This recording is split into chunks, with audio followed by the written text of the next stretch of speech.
Hello guys, welcome back to my channel Suvarna's kitchen. आज के आमी तैरी करब मटन कारी। ভিডিওটি না টেনে সম্পূর্ণ দেখবেন। আপনারা নতুন দর্শক হয়ে থাকলে আমার চ্যানেলটি সাবস্ক্রাইব করে পাশে থাকবেন। ফার্স্টে মাংসগুলো পরিষ্কার করে নিয়েছি।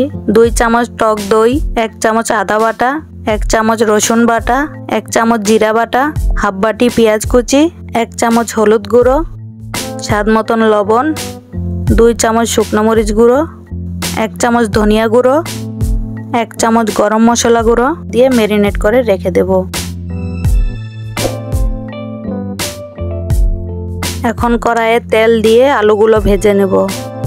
ভিডিওটি ভালো লাগলে like, comment, share and subscribe করতে ভুলবেন না। ভাজা হয়ে গিয়েছে, এখন নামিয়ে নেব। এখন ফোড়নের জন্য কয়েকটি তেজপাতা, দারুচিনি ও কয়েকটি এলাচ দিয়ে দেব।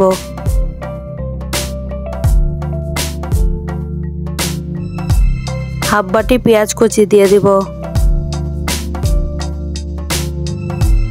হালকা ভাজা হয়ে গেলে ম্যারিনেট করা মাংসটি দিয়ে দিব।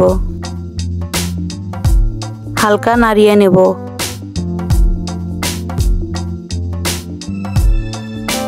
যে গামলাতে আমরা মাংসটি ম্যারিনেট করেছি সেটাতে অল্প পানি দিয়ে দিব।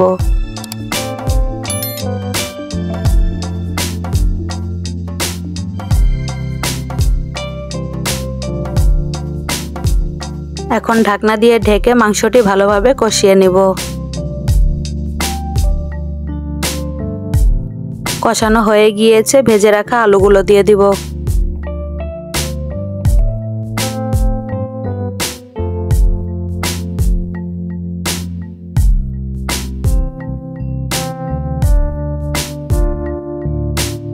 এখন পরিমাণ মতো পানি দিয়ে আধ ঘন্টার জন্য অল্প আঁচে রান্না করে নেব।